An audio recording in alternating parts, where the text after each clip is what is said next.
Welcome, everybody. Thank you to each and every one of you for being here with us today. It is with tremendous pleasure that I welcome you to Powering the Future Summit 2021, the maiden edition of IEEE Power and Energy Society Global Conference. The mission of this conference is to empower the power and energy leaders of tomorrow. So over the next 2 weekends, 23rd, 24th, 30th, and 31st of October, we'll be featuring tutorials, plenary sessions, technical talks, and also a virtual industrial visit. With distinguished speakers delivering speeches on emerging technologies in the power and energy sector, you as an attendee will have the opportunity to gain in-depth knowledge about the same subject. In addition to improving your technical abilities, you also will have the opportunity to learn and interact with industry leaders from across the world.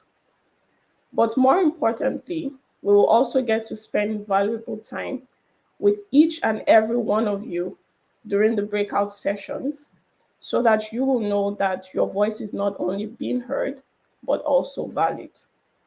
So on this note, I want you to know how deeply appreciative we are for the time and the effort that you have put to join us for this summit from all across the world.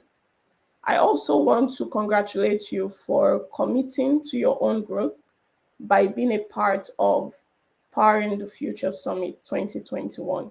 This is indeed a historic moment in time. We are kicking off the Powering the Future Summit today with an inauguration. For our opening ceremony today, we have some eminent leaders of PS here with us who are gracing this occasion with us. I would like to welcome John McDonald, Damir Novosel, Julio Aguero, and Roger Fujii for joining us today. Thank you so much, sirs, for honoring our invitation and joining us for this inauguration ceremony of Powering the Future Summit today. I am Adedoyin Olaji, Vice Chair of IEEE PES, and I will be moderating this inauguration ceremony today. So without further ado, I would like to call Sir Roger Fujii to give the presidential address. Roger Fujii is president of Fujii Systems, Inc., providing services in the development of large trusted systems. He is a 30-plus year IEEE volunteer with roles as guest editor in software, press operations chair, and Willy Book program chair, conference organizer, standards working group chair for Standard 1012, head of USA delegate to ISO, IS, and SC7 International Software Engineering Fellows, and also awards committee member. Welcome, Sir Roger. Thank you. Hello, everyone. I'm Roger Fujii. As Damir said, I'm IEEE Vice President for Technical Activities this year. I want to thank you for giving me time to congratulate you on this summit, which I hope will generate the new ideas in power and energy. According to Nikola Tesla, he said the use of energy is a fundamental element of human needs, just like water and food. In this Powering the Future Summit, I am sure that there will be some very creative approaches on how we can create our smart cities of the future. In IEEE technical activities, I've been emphasizing the importance of our cross-disciplinary activities involving many different societies and councils to address the emerging technology. Smart cities is an excellent example of how many cross-disciplinary engineering technologies are needed to create our future energy architecture. In this regard, the Technical Activities Board has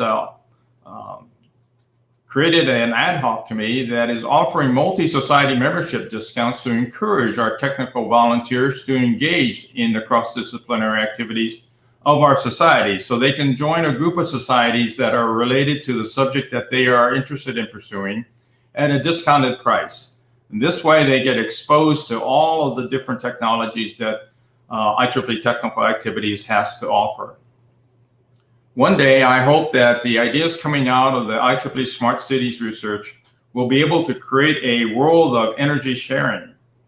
We here in Southern California often have surges in the need for power, and that if we can reach into the network of energy regions to satisfy the emerging energy demands, we will be able to better utilize the resources worldwide.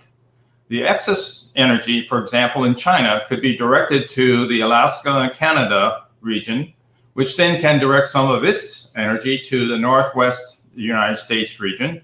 And finally, the Northwest region can then direct some of its energy to Southern California. This is a way in which we can share the excess and pass it around in a very efficient manner, in which our technologies today will offer us the ability to handle this type of very complex sequence of transmissions. The smart cities architecture will also need to consider whether we have a federated or a centralized architecture. Now, there's a lot of debate about which is better, but a federated architecture would allow local communities to have methods of communicating with household devices to optimize power consumption and schedule time distribution instructions to each of our household devices to manage power consumption. So each of our household appliances might have, and they do have currently today, small microprocessor chips in them that if we can get them on a network, which they can easily access because it's coming through your power lines, through a local community center, they can talk to each of your devices and understand when an appliance is going to be turned on, and then could provide instructions to perhaps put a message to the homeowner to say, if you wait 2 hours, it would be better because power consumption is lower 2 hours later, and then to schedule that to occur without having the homeowner go in and press the button. That will happen automatically. So I think there are ways in which a more federated system would provide a lot of flexibility. On the other hand, a centralized system obviously is needed to be able to bring together large groups of information to manage power across a major region. And it would require a more robust communication network to be able to handle the bandwidth of the information that now will be traveling around the region and back into the central location. So both approaches have its advantages and disadvantages. And I think that this gives all of you, the young professionals, an opportunity to be able to engage yourself in solving these kind of problems for us so that we have a more sustainable future going into the next generation of power generation and power consumption.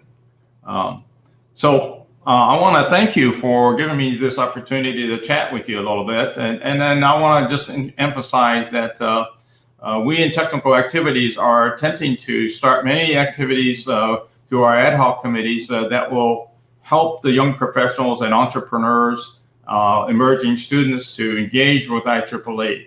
One of these will be to allow local groups to form when you have specific topics of interest. For example, the one that's emerging right now is blockchain.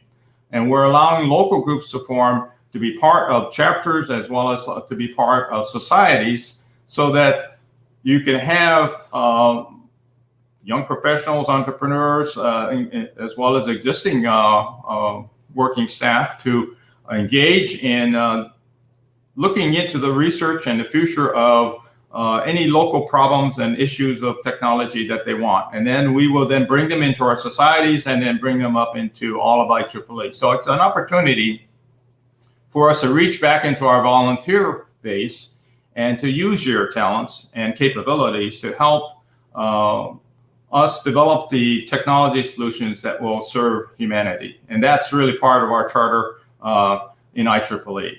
So I think that technical activities is going to be trying to reach out to you, young professionals, entrepreneurs, and the local communities to engage you in all of the activities that we have going on within technical activities. So the final thought, I want to let you know that I am very confident that you have the talent to create, design, and implement these global energy strategies, and that they will all culminate in efforts that will make lives better for our humanity and for all of the citizens of the world. And I think that's part of our responsibility as being technical leaders. And we consider those of you who are in the emerging young professional area to be part of that and be a very important part of IEEE. So I want to wish you much success, and I look forward to reading about your ideas. And I want to thank you today for giving me this brief time to just talk to you a little bit about things that we have going on with technical activities, and that we are counting on you, the young professionals, to become our future leaders of IEEE. And you have some very talented and well-known speakers that will be following me. So I will leave it there. And again, I want to thank you for the opportunity to speak to you briefly today. Thank you very much.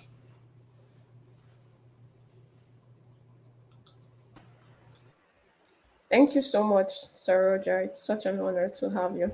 Thank you for joining us. Up next, we have Sir Damir Novosel, who will be giving us the special address today.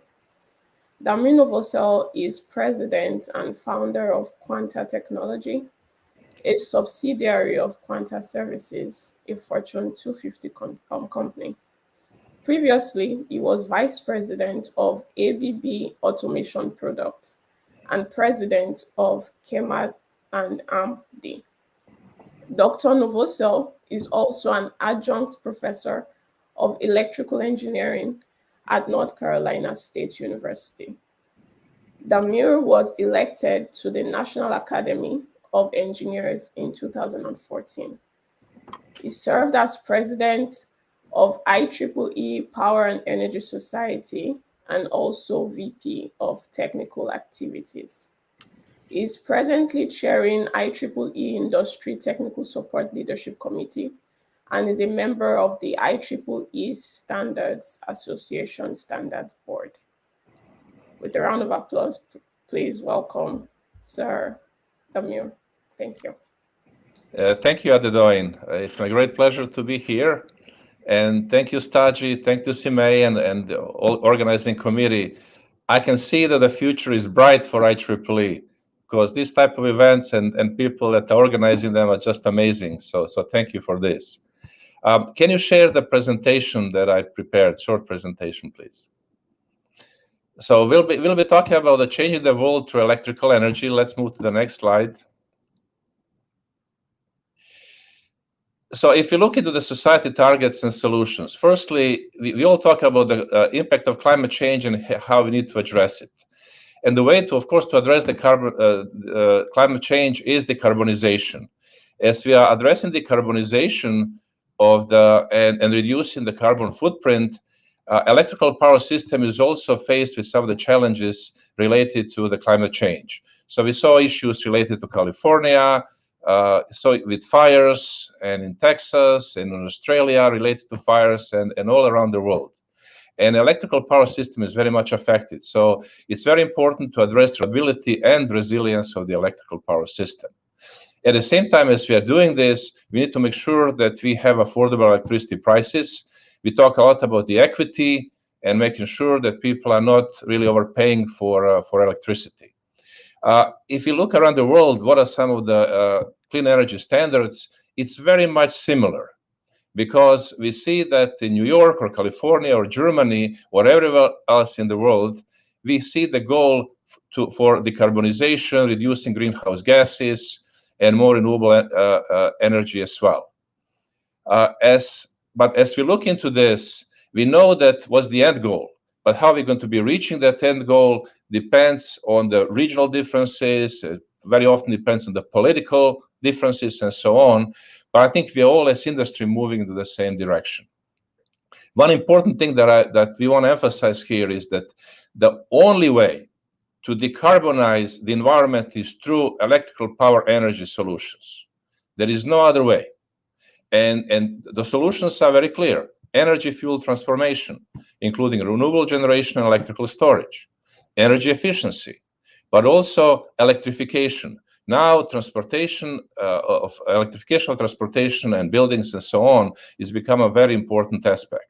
So I want to tell to the young professionals, the future is really in your hands, because if you want to address those society targets, you are the ones that are going to make it happen for all of us and for our kids and your kids moving forward.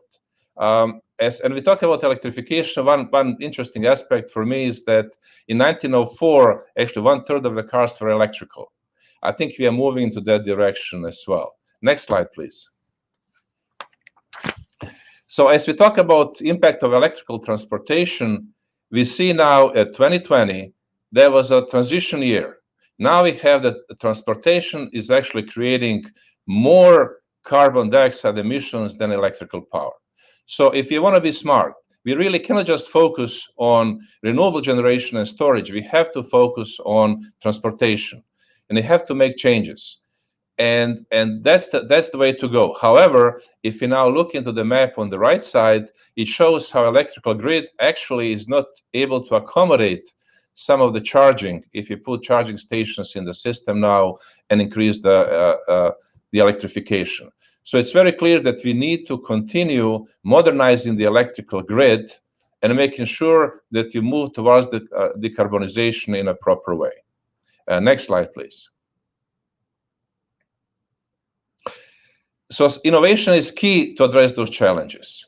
And all these solutions are in front of us, but every solution comes with certain challenges. And our electrical power system is facing those challenges. We have inverter-based resources. With less inertia, things are happening faster. We see that large portion of generation resources are invisible to the operators. There are all these, I'm sure, technical details that we'll be discussing during this summit and so on. Distribution networks are no longer passive load, and we need for fundamental changes in how we plan, operate, protect, and control the T&D system. And again, some of the solutions are here, but there's lots of work in R&D, and we really expect young professionals to be the one to take the charge, to drive this, and address some of those important issues, like faster and coordinated system control. We talk about inertia and how we can balance load and generation using inverter-based resources. We need to coordinate our planning. These days, we cannot just talk about load forecasting as we are used to in old days. We have to talk about load, distributed energy resources, electrification forecasting, and so on. We have issues we just discussed, like low flow currents and dynamic system changes that require adaptive protection and so on. Next slide, please. So what's the young professionals' engagement benefit? I'm not going to now go through this slide. I'm just going to give you my personal example. When I was a younger engineer, I was lucky to have a chance to actually join one of the committees. It's Power System Relaying Committee of IEEE. And when I came to the first meeting, I was at awe because I met some of my idols. There were people like Aaron Fatke, Jim Thorpe, Stan Horowitz, Solveig Ward. There were those meetings. I was reading their papers when I was in my former country. I would have IEEE transactions, and that was kind of to me the Bible. And I learned a lot from those journals. But then I'm coming to this meeting, and people that wrote all those papers are here with me. Of course, nowadays they'll be on the Zoom, but still, and they were so approachable. They were so friendly. And the key was they asked me, why don't you get engaged in the process? So there was a working group on under frequency, load shedding. And I got engaged and I wrote a section.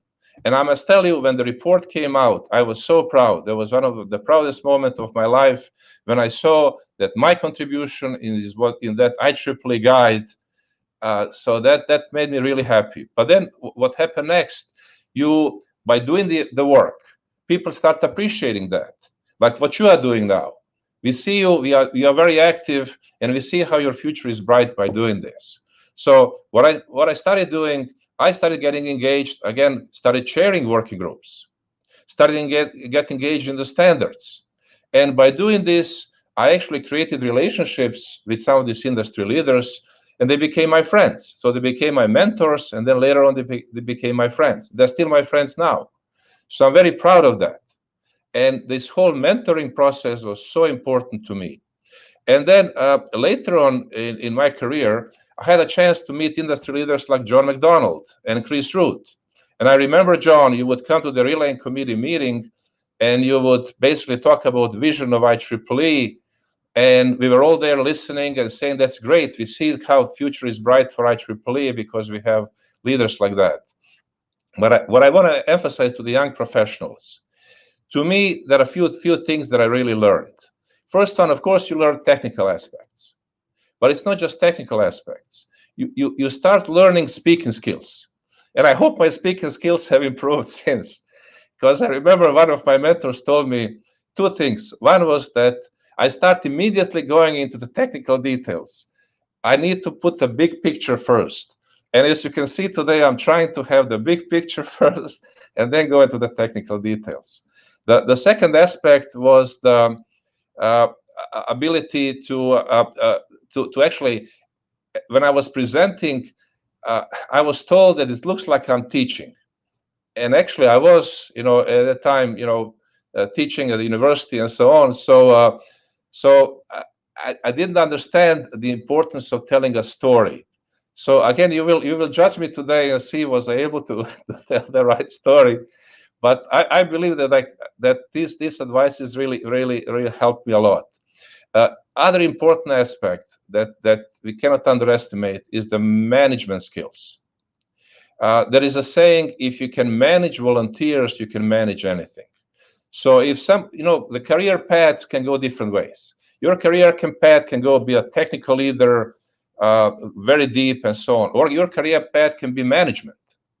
And it's always good actually to kind of have a little bit connection, understanding technology to be able to be a really good manager.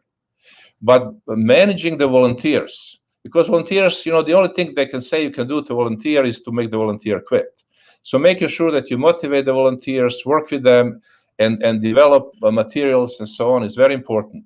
But what is necessary is to have those skills. And then when you go back to your organization, whatever organization is it university, or is it a utility, or is it a vendor? These skills tremendously help your management career. And I can tell you that was really fundamental for me. So in all this, I want to just summarize that IEEE gave so much to me when I was a young professional. And the least I could do is to give something back and work through the chapters, through the committees, through all the other activities that we do, or as I was working through the governing board. So I really encourage you, please be very proactive. So, and I believe IEEE has a really unique opportunity because it's such an open society, open group, that you can just join and be part of it. And I know it's difficult, more difficult now, and hopefully we'll be coming back to meeting in person. But still, these type of meetings are fundamental because we all learn from each other. And young professionals have a chance now to meet some of the industry leaders and learn from them. So again, what I basically, this slide is kind of, I just try to give you my personal experience with how actually it worked in my career. Let's move to the next slide. Next slide, please. So we created an IEEE PES More Power to the Future initiative. And Jessica Bian, who is the president of IEEE PES, and then Sheba Hramirat, who is going to be the next president, is going to be continuing and bringing new ideas, fresh ideas, but it really needs young professionals to participate in this. So please, we have lots of members, but sometimes those members are not real volunteers, because to really benefit from IEEE, you need to be a volunteer. You need to be active. And of course, as they say, I'm preaching to the choir here because the people here are the ones that are active and so on. But we also need to go back to the community, to our organization, and make sure that IEEE members are active.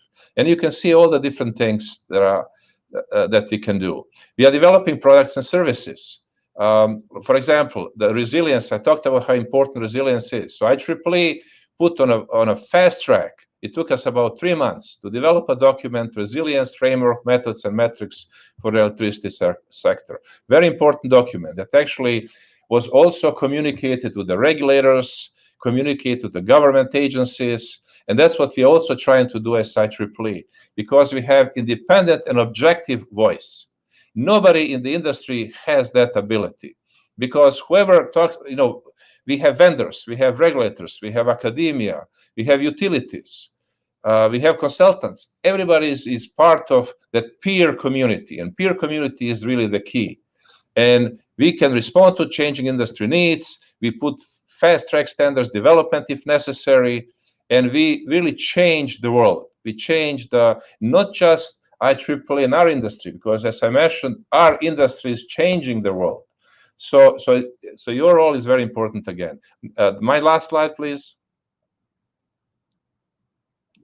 So what are the solutions for energy future? Electricity is key for achieving societal economic goals. And as Roger mentioned, it's not just about electrical energy, it's about computers, communications, signal processing. We talk about smart cities. I was lucky to actually be the chair of smart cities for 1 year, and I saw how important that organization is. But we see that demand for electricity will increase. Although, and again, I cannot resist to be a little bit technical here.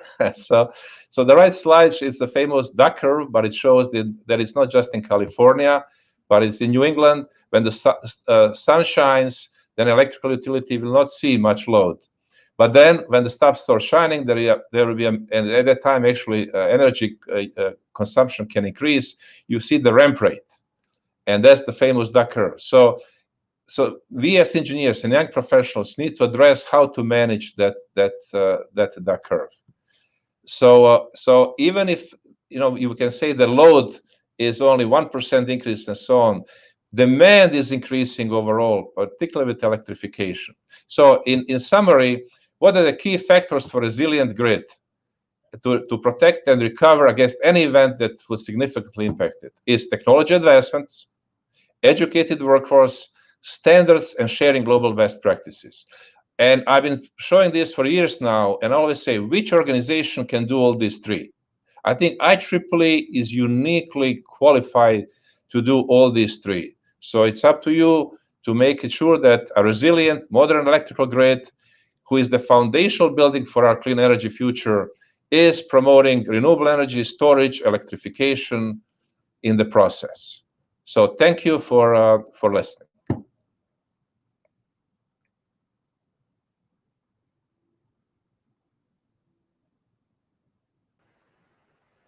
Thank you so much, Sir Damir, for that awesome special address. And if you would permit me, yes, I think you were able to, weave it into a story with humor, and it was also informative at the same time. So it was such a huge joy to, hear about your experience as a seasoned professional in the power and energy sector. So, Thank you Aridoin, so much. did I learn from my mentors? Yes, you did, I sir. hope I did.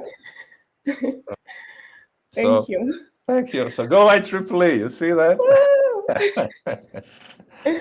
All And right. I must tell you something else. I'm so glad to see, women in power, participation, and so on. It's just amazing to see as well how we have changed since those days. I can tell you, I have mentors that were women in my career, but now I see more and more, and I'm so happy and proud of that.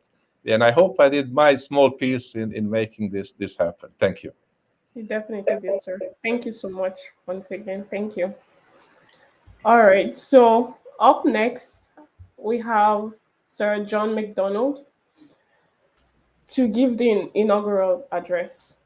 John D. McDonald is Smart Grid Business Development Leader for GE's Grid Solutions business. John has 46 years of experience in the electric utility transmission and distribution industry. John received his BSE and MSE degrees from Purdue University and an MBA degree from the University of California, Berkeley. John is a Life Fellow of IEEE and has been a member for 49 years and was awarded the IEEE Millennium Medal, the IEEE Power and Energy Society Excellence in Power Distribution Engineering Award, the IEEE PES Substations Committee Distinguished Service Award, the IEEE PES Meritorious Service Award, and the 2015 SIGER Distinguished Member Award. Welcome, John. Thank you, Edwin, and I really appreciate the opportunity with from Fujii and Sameh and the other members of the committee. And I'm honored to be on the advisory committee for the Powering the Future Summit also. Actually, this is my 50th year of IEEE membership this year, so I'm proud to say I've been active in IEEE for 50 years. It is really my great pleasure to welcome all of you to the maiden edition of the IEEE Power and Energy Society Young Professionals Global Conference, this Powering the Future Summit 2021. And really, as Damir said, getting together, IEEE Power and Energy Society is a great opportunity to get together and meet people and exchange information. The focus of Powering the Future Summit is providing the most up-to-date professional and technical training to PES members, but at the early stages of your career. And very, very, very well organized, 12 pre-event speakers, 11 track speakers. And I really like the mission statement, which is empower the power and energy leaders of tomorrow. This is so important. And, Damir, myself, Julio, who will speak after me, it's very important for all of us to help as much as we can empower students and young professionals and make sure that you become the very best you can be in your personal life and your careers. I want to also just make note that a very good friend of mine, Michael Pezzin, will be giving the keynote tomorrow on the future of energy.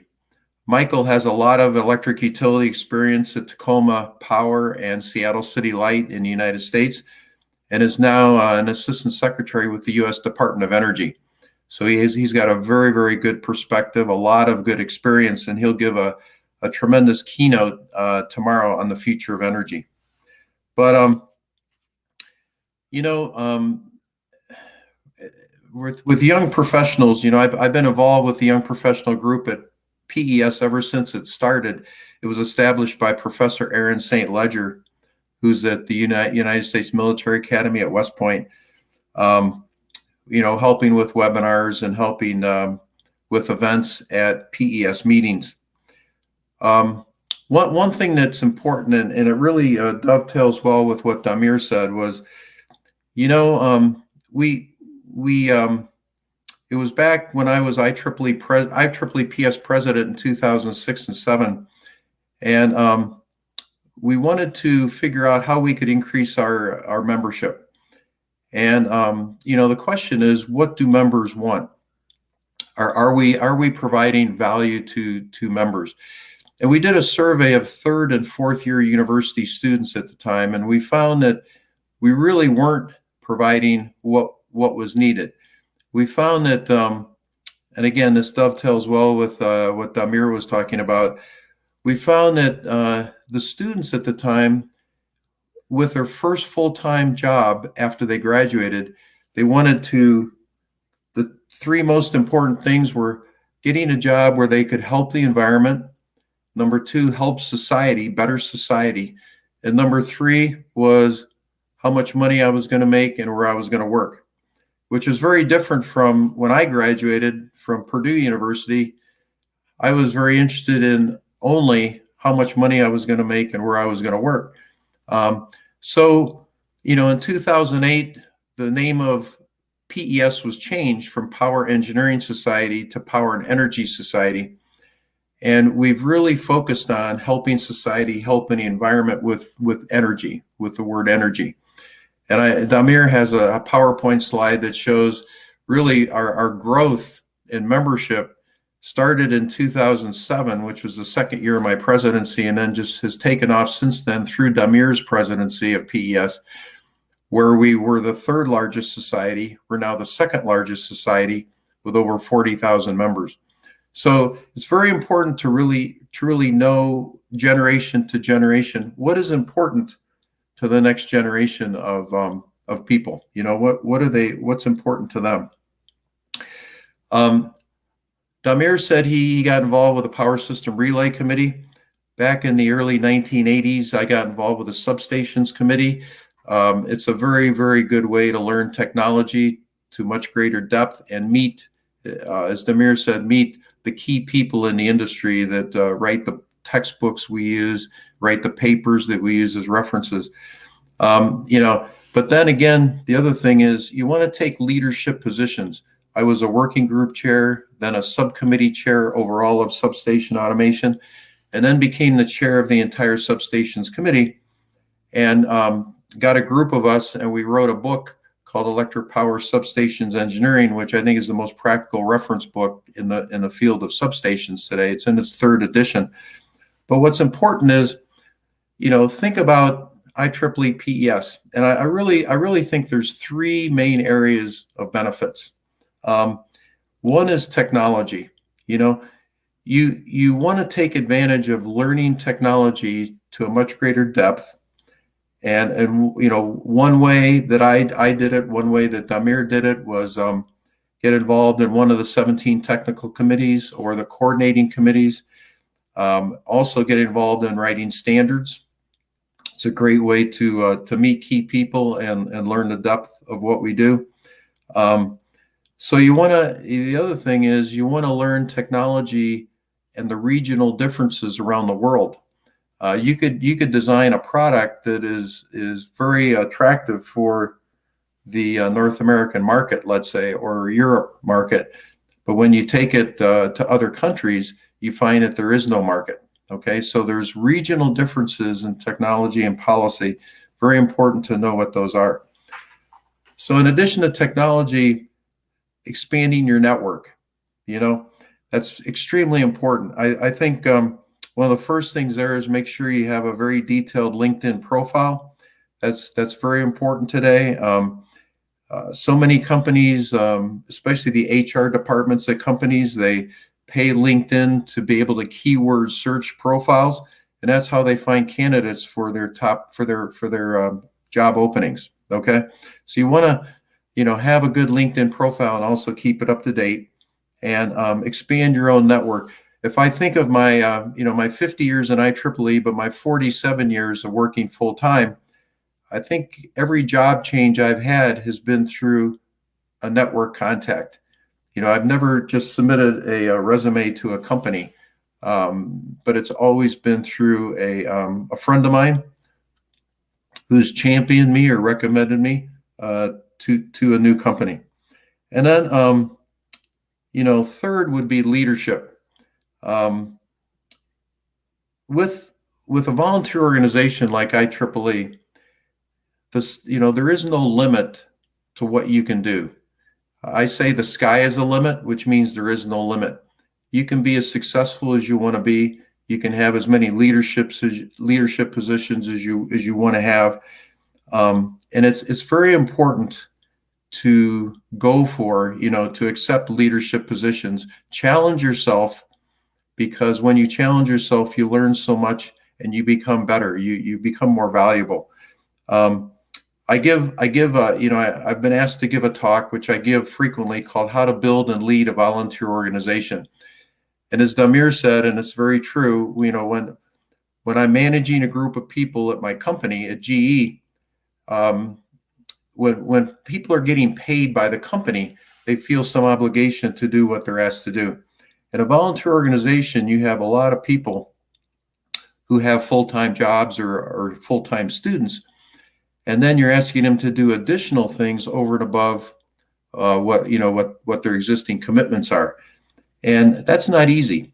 Okay, and to know the techniques, to know how to be an effective leader of volunteer organization is very important, because you'll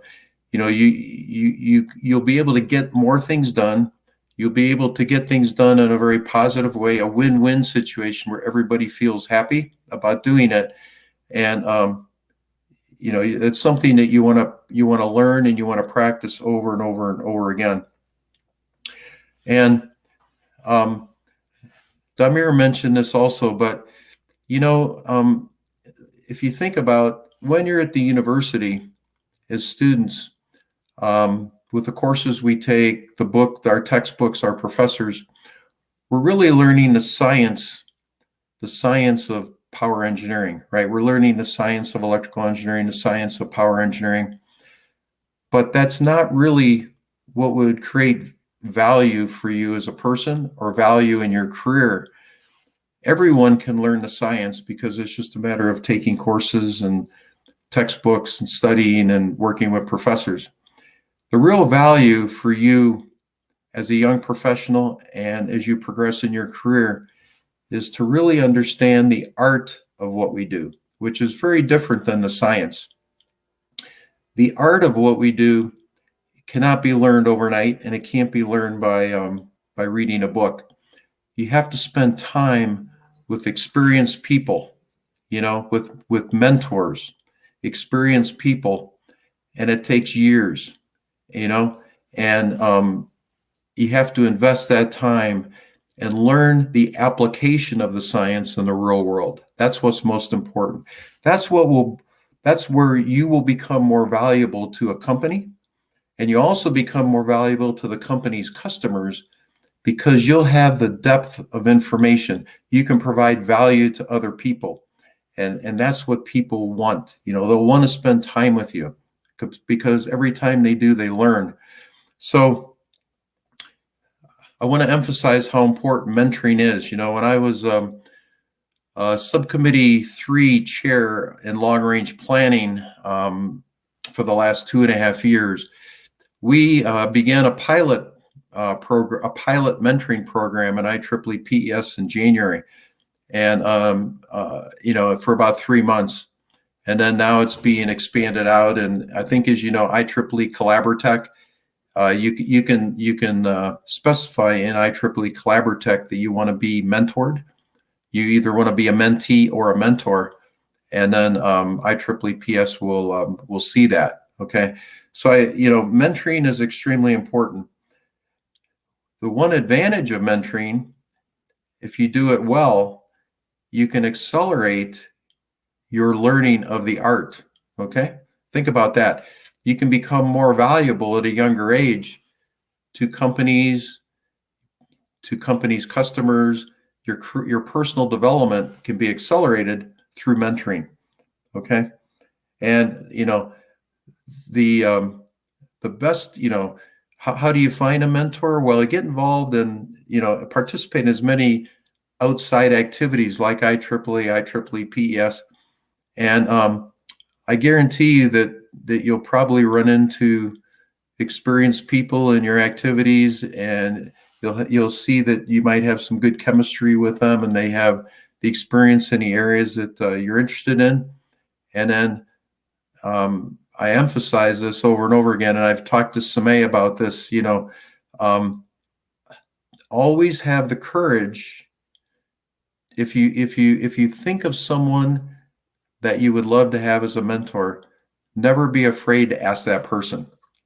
Always have the courage to ask that person, because truly it's an honor to be asked to mentor someone. Okay, and so never feel afraid. Never think that person's too busy. Always have the courage to ask that person, and that's how you can find a good mentor. So that's very important. And we've spent a lot of time in PES since 2006-07 when I was president, and through Damir's presidency afterwards, to really focus on the environment and society, to do our part, and to really emphasize that. My wife and I bought a Tesla for a couple months now. We've had a Tesla Model 3 long range, and it's been, we're doing our part to help the environment, but also to keep up with technology. Before we could drive a Tesla, there's about 9 videos that you have to watch because driving experience is so different from a regular car. You just can't get in a Tesla and know how to drive it. So that's been a lot of fun and a real learning experience for us. So I really, this Powering the Future Summit is a great opportunity for, as I said, learning more about technology, expanding your network of contacts, and truly the exchange of valuable information.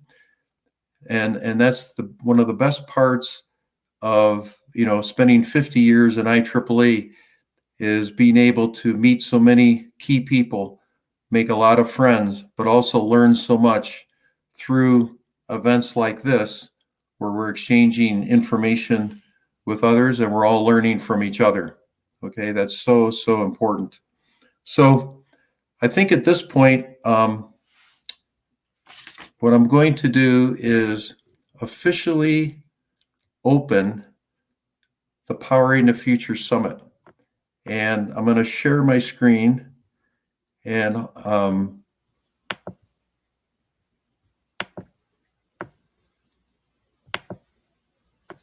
okay. And we'll get ready here.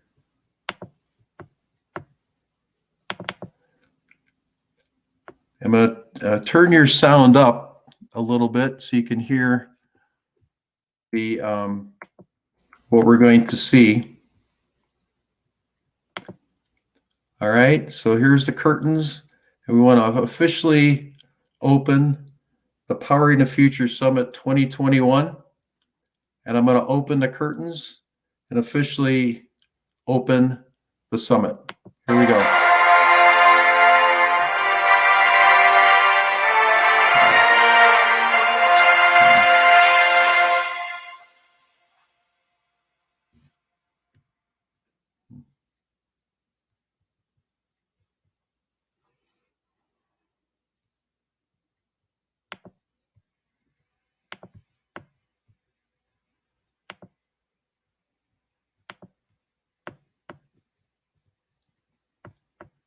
Let's see.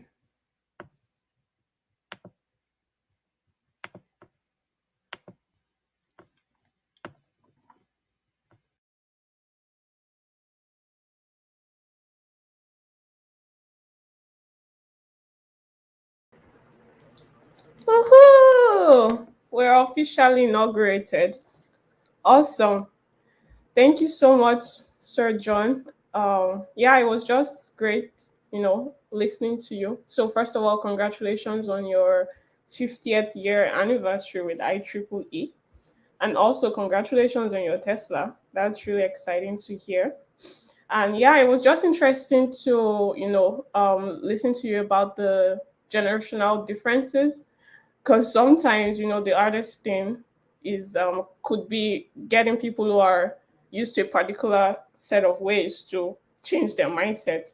So it was just cool to hear, how you've been able to shift focus from, just concerned about the paycheck to actually being concerned about the environment and society.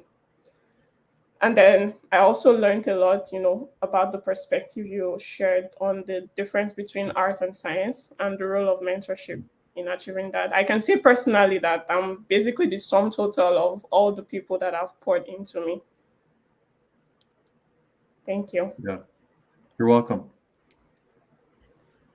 Okay, so the next agenda we have for this inauguration ceremony, I'll be calling up Sir Julio Romero, who will be presenting about, PS and power in the future. Dr. Julio Aguero is Vice President, Strategy and Business Innovation at Quanta Technology. He has 25 years of experience, and he provides leadership to Quanta Technology in the areas of technology and business strategy, innovation, grid modernization, distribution systems planning, reliability, resiliency, and integration of distributed energy resources and emerging technologies. It has developed solutions in these areas for electric utilities and regulatory boards in the USA, Canada, Latin America, the Caribbean, and also Asia. He is a senior member of IEEE and currently serves as Vice President, Membership and Image in the IEEE PES Governing Board. Welcome, Julio. Thank you so much for that introduction. It's a pleasure to be here. It is really difficult to make a presentation after our distinguished speakers. They always set the bar very high, but I'll do my best. I'm very excited about this opportunity. I do believe that our future as an industry and our future as a society, as power and energy society, depends on young professionals. I have some numbers, some data that I'd like to share with you to back up that statement. But it's really exciting. I think that is this specific activity. It shows the tremendous potential that young professionals have. So let's start by acknowledging something. I'm hoping that, of course, we have young professionals attending this event, but I'm assuming that we also have student members. We may have PS members who are not participating in young professional activities who are also attending this event. So for them, I like to, let's see, describe briefly what we mean by young professionals. So there is a little bit of history that I'm not going to go through that, but initially this program was called Graduates of the Last Decade, GOLD. That was the name of that program, but in 2014 it was changed to Young Professionals, and basically it's a group of IEEE members and volunteers who have graduated from their first professional degree within the past 15 years. So that's the cohort that is considered as a young professional member. And after those 15 years, there is still it's optional to remain engaged as a young professional. So this group has grown tremendously in IEEE and also in PES. Right now, we have around close to 9,000 IEEE PES young professional members. And they represent around 18% of all IEEE young professional members. Remember that every society has a group of young professionals, but we can see that PES has a large share of the total number of young professionals in IEEE, which is great. Now, perhaps most importantly, PES young professionals represent around 22% of all PES members. So that's significant. We're getting close to 1/4 of all PES members being young professionals. So as I said, the future of our society, this number is going to continue increasing. The future of our society depends a lot on this cohort. So here are some numbers that I think that show how things have changed significantly in the last 15 years. What we have here is PES membership by age. And as I mentioned before, since we are talking about the first 15 years after getting your first degree, which usually happens in your early 20s, I would say that membership, the group that has the greatest potential for young professional membership is usually the age group in the 20s and 30s, usually under 40 years old. That's usually the group with the greatest potential for participation in young professional activities. So we can see that those two groups, the 20s and 30s, has grown significantly. Just to give you an example, in 2007, those two groups represented around 26% of total PES membership. And now in 2021, that number has grown significantly. We're getting close to 50% of total membership. So right now is around 47%. So that's impressive. I mean, it's a significant growth. It's over 20% or close to 20% in 15 years. And as I said, when you look at the trends, that number seems like it's going to continue increasing. And then when we look at absolute numbers, I mean, it's as I said, it's really impressive. We have seen a growth across the board in those two groups in the 20s and 30s, and we can see that actually the growth in the 20s actually exceeded. There was a moment when initially it was less than the growth in 30s, but then it exceeded around 2016, and in 2021 we can see that it is the second largest group by age in PES membership. So there is tremendous potential, as I mentioned before, and this shows you that the future, again, of our society depends on those young professionals.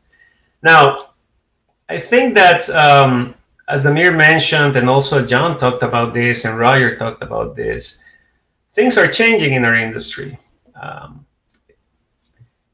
I think that we are living, and I'm not alone here, I think, we are living the golden age of electricity. And I have been in this industry for around 25 years, and in those 25 years, I would say probably the last 5 years, the last 10 years, I hadn't seen that amount of activity before. And I think that the upcoming 10 years and even more into the future, things are going to be even more exciting. There are two big trends that we are observing right now. There are more trends for sure, but two big ones. One is decarbonization, and I think that our industry for sure is decarbonizing, but we are not alone here. Even oil and gas, even the oil and gas industry is thinking about decarbonization. It makes sense, right? And under decarbonization, we have so many different things, and we'll talk about those: electric vehicles, renewables, etc. So that's one. And then the other one is digital transformation. And in digital transformation is driving the implementation of software solutions, the deployment of advanced sensors, situational awareness, real-time monitoring and control, etc. So data, it's about data, big data, and data analytics, and eventually artificial intelligence, because that amount of data that needs to be handled goes way beyond what humans can do, even when they are supported by intelligent systems. So eventually, we'll have this new generation of artificial intelligence solutions that are largely autonomous, helping us. But it's important to recognize that these two trends are profoundly intertwined, and from that link between those two big trends, from that link we have a variety of additional challenges, and we'll go through them fairly quick. Here are some examples of those of how those big trends are affecting our industry. So under decarbonization, of course, we have clean energy, renewable energy. But then if we want to integrate renewable energies, we have energy storage, for instance. We also have electrification under that big decarbonization trend. If we want to do all of that together, well, we need to modernize our grid. Decarbonization is being driven by climate change, but climate change also affects the resilience and reliability of our grid. And if we want to modernize the grid through real-time monitoring, control, automation, situational awareness, etc., well, I mentioned we We need to implement analytics, and we also need to be very careful about cybersecurity.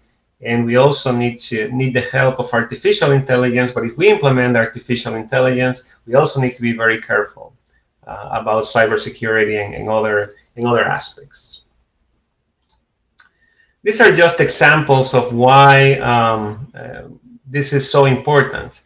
We know that climate change is a reality. We know that what we do as a society impacts climate change, and the evidence is very clear. This is just an example of what we have observed very recently. Last year, for instance, was really bad for those of us living in the Gulf. I live in Houston, Texas. We were very lucky. We were not impacted directly by any hurricane last year, but our neighbors in Louisiana were impacted by several storms, and they were not alone. Florida, North Carolina, the south of Texas was impacted as well. And then if we go to the West Coast here in the US, we have wildfires impacting the state of California. And if we go overseas, we have Australia. Well, last year was pretty bad also for Australia. We have typhoons, we have cyclones in the Pacific and Indian Ocean. So it's things are changing, right, and impacting our daily lives. Now, if we want to decarbonize, we have to think that, well, of course, our industry has to decarbonize, but we are not alone, as I mentioned before. If we focus on our industry alone, there is still plenty to do. This is just an example, the US electricity mix for 2020, and we can see that we still rely a lot on fossil fuel generation technologies. We still have plenty of coal. We have natural gas, which is cleaner. It's considered as a transition technology, but eventually we may want to also revisit or address that technology, transition away from it. So plenty of challenges there. But we have done a good job, I think, in the last decade in adopting renewable energy technologies. Just to give you an example, in 2020, over 80% of all the new installed capacity, generation capacity, was solar, wind, renewable energy technologies, hydro as well. So we are very active. We can see it here in this slide. We have been, as a society, as an industry, we have been very active, and we are heading in the right direction, but we need to accelerate. We need to speed up things. And again, these are challenges that young professionals are going to inherit. Many of you are working in these areas, but eventually you'll have the opportunity to lead. So it's important to acknowledge that.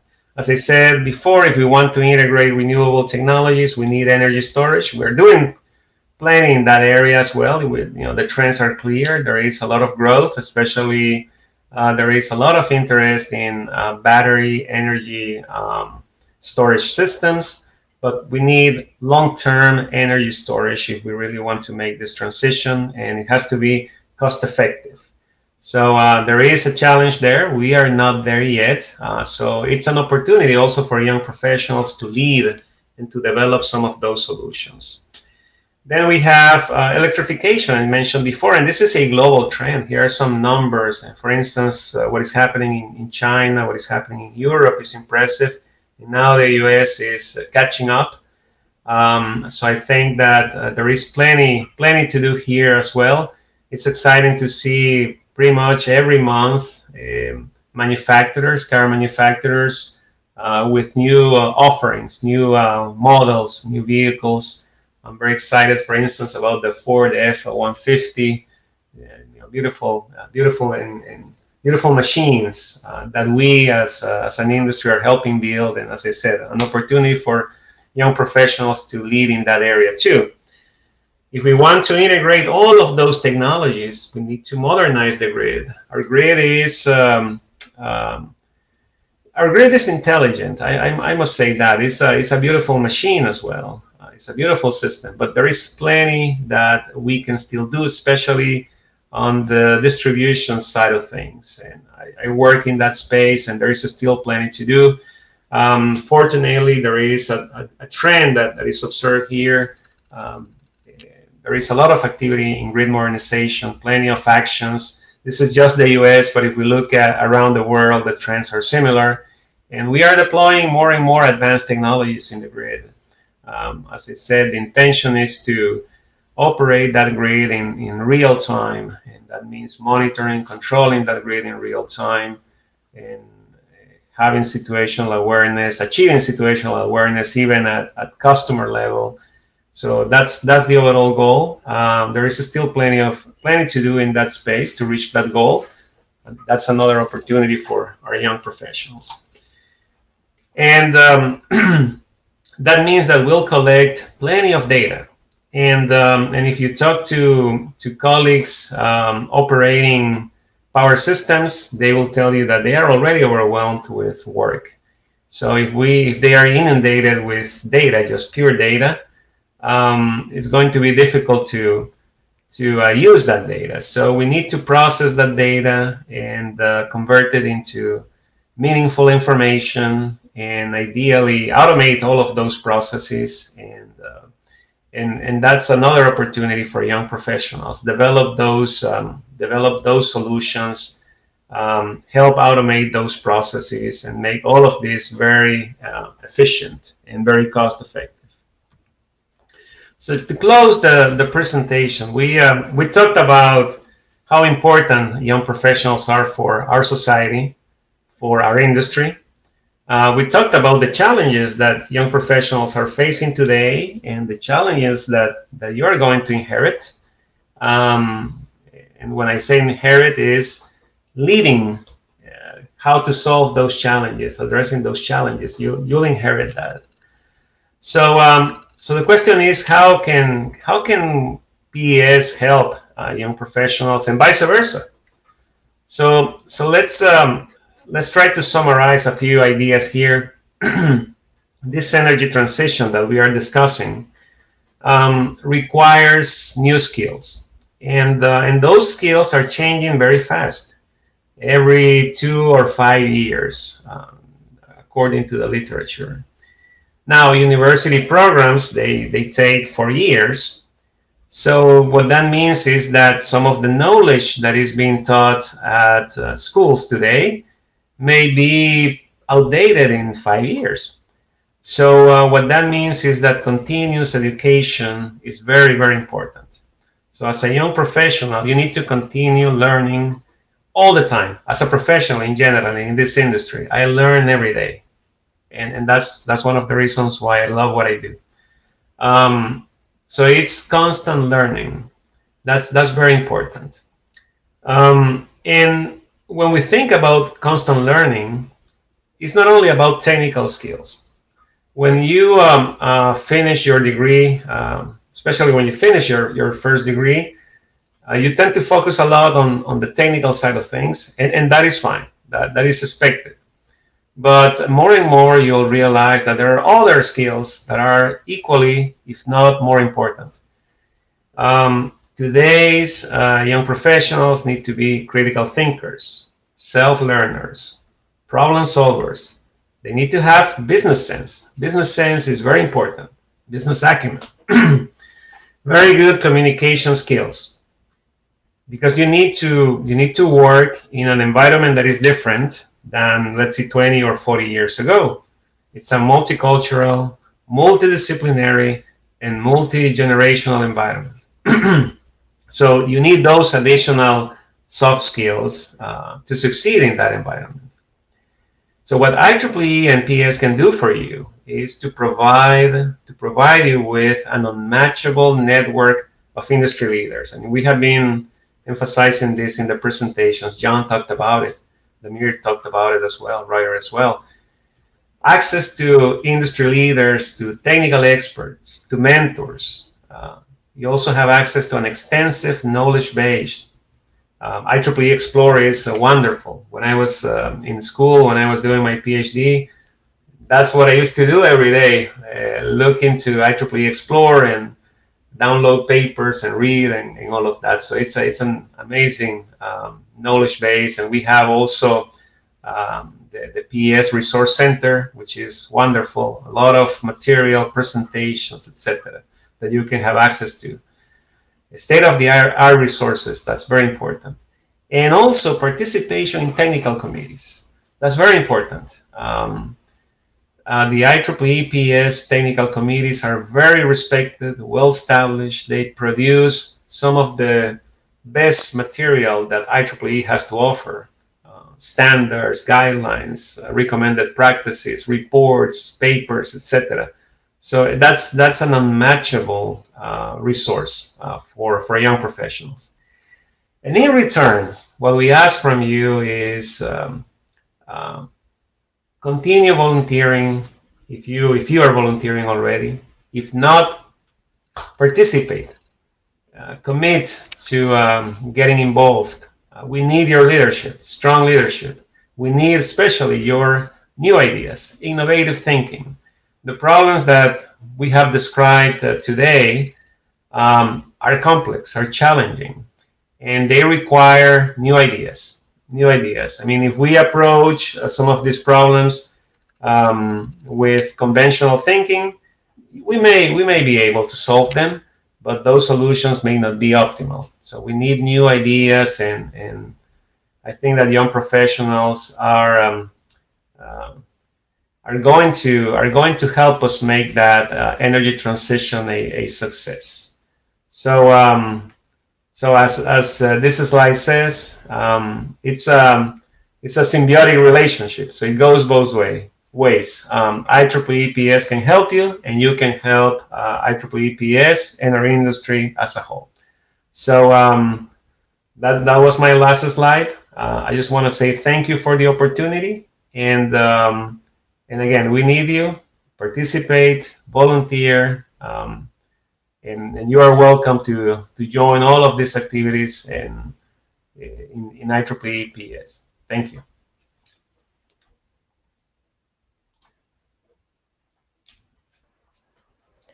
Thank you so much, Julio. That was excellent. Please permit me to say, because when you started your speech, you mentioned, that a high standard has already been set. But please permit me to say that I think you very much maintain that standard of excellence that has been maintained by, Roger, Damir, and John. Thank you. Thank you so much. Yeah. Okay, so we're slowly bringing this to a close. And next on our agenda will be Simai Aka. Simai will be talking about the Power in the Future Summit and also PSYP.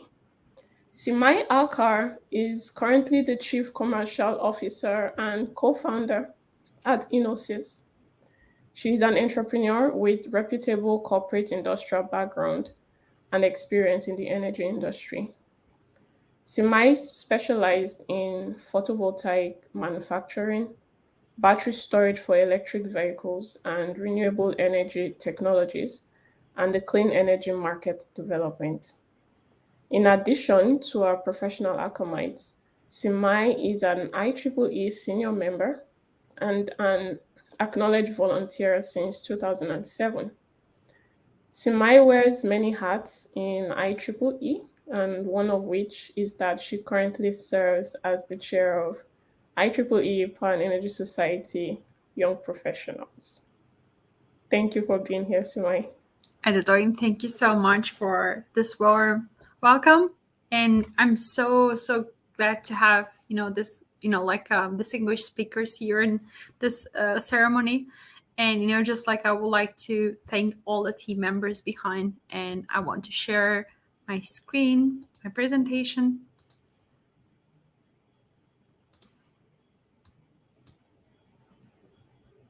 Just very quickly here. I hope you can see. So as you already introduced me, this is Simai Akar, and I'm chair of IEEE PES Young Professionals. I'm team member of an amazing team that I'm going to introduce you very shortly. So here, like we counted hours to be here. Like we have more than 400 registration in Powering the Future Summit, and more than 30 speakers from 18 countries. And also our participants are more than 46 countries, and this is registered numbers. And our event is online, so we have still more people watching. So if you're there, thank you so much for being here, and we really hope you will have a lot of outcomes and benefits from this summit. This was our dream project. So this year we started Powering the Future Summit very first time, and you will have amazing speakers ahead in upcoming days.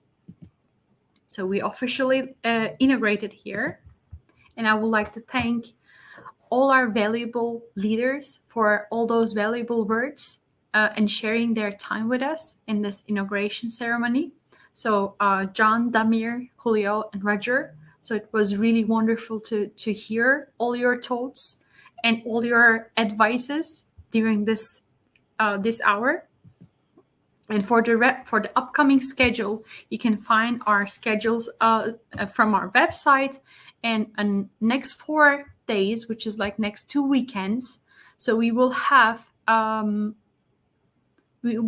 6 tracks, and there will be also parallel tracks, and most of them will be live stream from our channels. And if you already registered, and you will have opportunity to network during the breakout sessions, and actually we have also networking opportunities.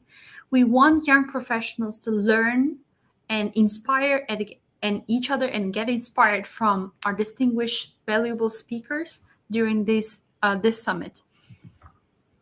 And here's the dream team behind. I would like to just briefly introduce and actually call their name and honor them here. So we have our PS YP XCOM with Gen, Edadoyan, Albin, and John with our past chair, who contributed a lot in past couple of years before I hand over from him as a chair position. So we have our regional representatives. So in 4 regions, in United States, Canada, Middle East and Africa, Asia Pacific and Latin America, Bo, Ayman, Harun, and Luis Felipe. Thank you very much for all your contributions there. And we have our liaisons to our Power Energy Society organizational units, Bisma, Luis Jose, Mercy, our coordinator, Stashi, and Priti. And we have subcommittees in our structure, calling their name: Shah, Hossein, Conrad, Anish, Nicholas, Aditya, John, and Akshay. Thank you so much for all the other initiatives beside this summit. So we have still many other initiatives are going on. And more than this amazing team, we have our team members in each subcommittee and working groups. So as you can see, we are trying to empower young professionals in the power energy industry, and doing our best to share and share our knowledge and support each other in this network. And thanks to our advisors and leaders, so we have a lot of opportunities. And we have our advisors team, but behind this the Power in the Future Summit, from our Power Energy Society network, we have our distinguished leaders supported us behind. So I would like to thank also again Jessica, Damir, John, Rumey, and John Hoffman, Babak, Shay, Julio, David, and Guadalupe, and Marianne, who supported us as our advisor behind the summit. And special thanks to our summit chair, Stasia Wilson, who made it happen, and great team, and our ambassadors. They really work hard to make this dream happen. So I just would like to remind, if you are volunteering in your chapters, if you're looking forward to volunteering opportunities, as our leaders already highlighted. So this committee is here to support our volunteers.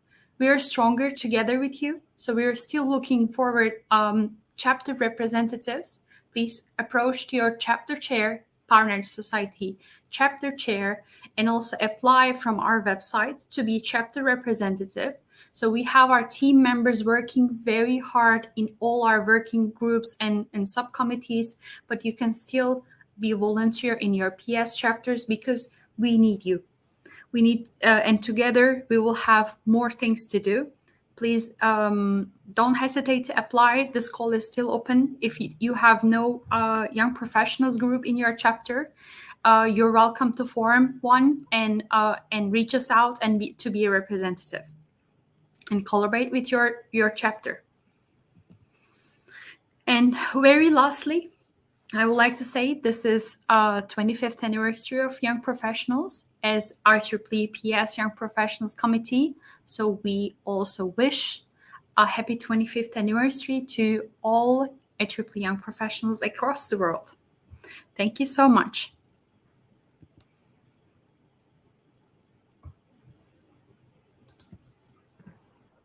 Thank you, Simai. Thank you for being an amazing leader. It's been, such a huge privilege and joy to learn under you and work alongside with you in the PSYP team. That's amazing to be a great team with you all. And thank you, Adedoyin, for all the support, especially in all our team members. Thank you. Okay, so up next we have Gen Lee to give the felicitation for today. Dr. Gen Lee has been a research associate at the School of Engineering, Cardiff University, since 2017. As a Marie Curie Early Stage Research Fellow funded by European Union's MEDO project, he has gained solid knowledge on technical know-how in HVDC technologies. As Simai mentioned, Gen Lee currently serves as the Vice Chair of PSYP. Over to you again. Okay, thank you very much, Adedoyin. I'm very delighted to be honored to be here to give this felicity. First of all, let me congratulate on all of you for this successful of our opening of the Power in the Future Summit. And then let me thanks for our beautiful organizers and also the distinguished speakers who are the role models, share their personal experience and give us these perspectives of the future power system. And for this future summit, we will have a series of talks and presentations from the experts in the power industry. And in the coming 2 weekends, please join us to listen to them and hope you can learn a lot. And even though we only have 4 days for this summit, but for sure we will have this continuous activities in this IEEE PSYP. So please join with us to be here, to stay with us, to work with us, to contribute to IEEE and also for these PS young professionals. I'm sure you will learn a lot from our experts and role models and to build up your career. As the speaker side, you can build up these connections, build up your networks, and who will help you for your development in the role of in the way of your personal development. And thank you for today, and all of you, the speakers and the organizer, especially for Steji, who is this program chair, and without her continuous contribution, we cannot reach today and for this event. Thank you very much. Thank you again for that beautiful felicitation. So to bring this inauguration ceremony to a close, we have Albin Paul to give the closing remarks and also the vote of thanks. Albin Paul is a production engineer in Production Planning and Control Department at DentCare Dental Lab in Kerala, India. He graduated with a Bachelor of Technology Mechanical Engineer from Viswaj College of Engineering and Technology. Albin currently serves as the Secretary of PSYP. Welcome, Albin. Yeah. So thank you for your warm words, Adedoyin. So good morning, good afternoon, and good evening from where we are joining us in this meeting. So it's the beginning of our 4-day virtual conference, Powering the Future Summit 2021. So this is the maiden edition of IEEE Power and Energy Society in Professional Global Conference. So focusing on providing most up-to-date professional and technical training to power and energy society members at the early stage of their career. The summit will be hosted online on 23rd, 24th, 13th, and 31st of October. The mission of this event is to empower the power and energy leaders of tomorrow. The summit will provide a premium platform for the engineers and students to share their knowledge and ideas with professionals around the world. Now, I would like to convey the vote of thanks for everyone who is making the event possible.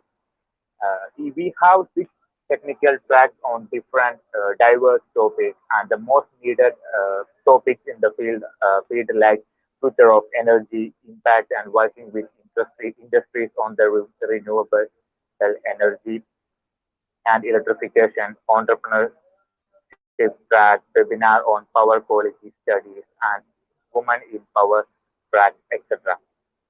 And renewable energy track, etc.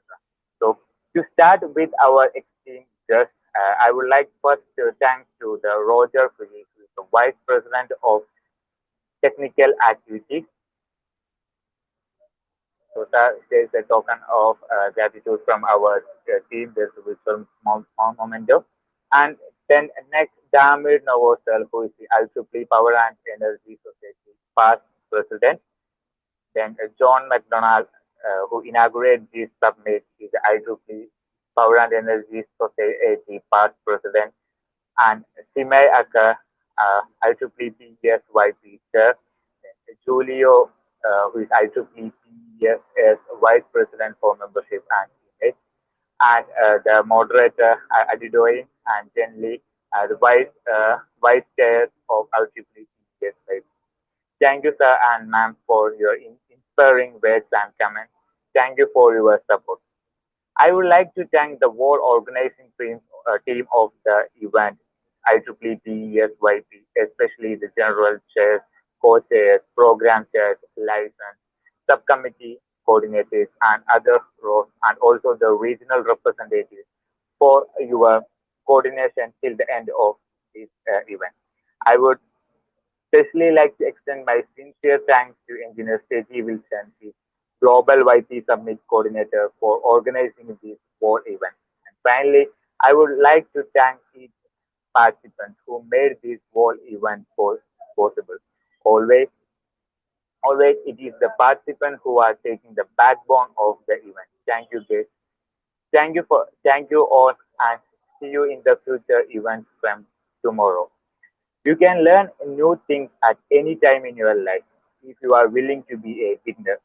If you actually learn like being beginner, the whole world is open to you. So yes, in the coming 4 days in this month, you have a huge opportunity waiting for you to learn and network with the vibrant young professionals.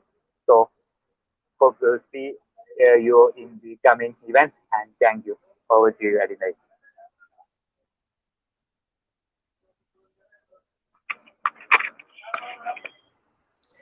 Thank you for giving those closing remarks, Paul. Alvin, thank you so much. So yeah, this has been an amazing experience today, but this is only the beginning, right? We still have a lot of goodies lined up for you. And so to, expound on all that we have lined up for tomorrow, I will be calling Staji Wilson to give us the breakdown of the schedule for tomorrow. Over to you, Staji.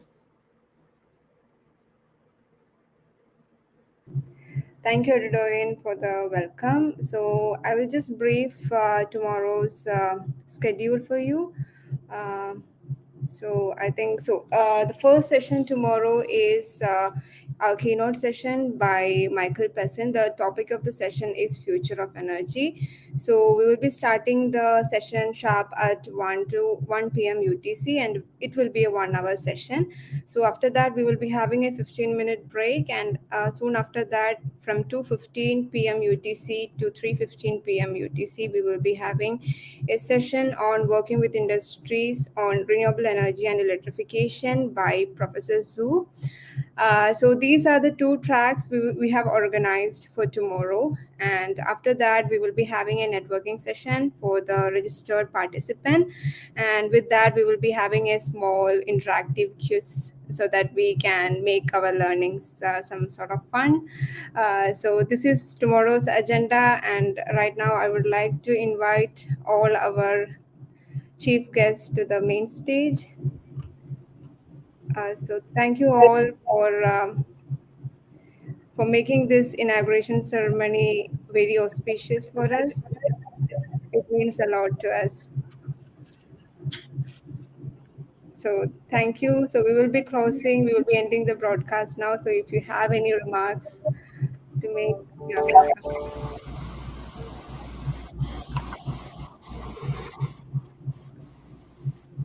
So I hope there is nothing from your side. So I'll be closing it. So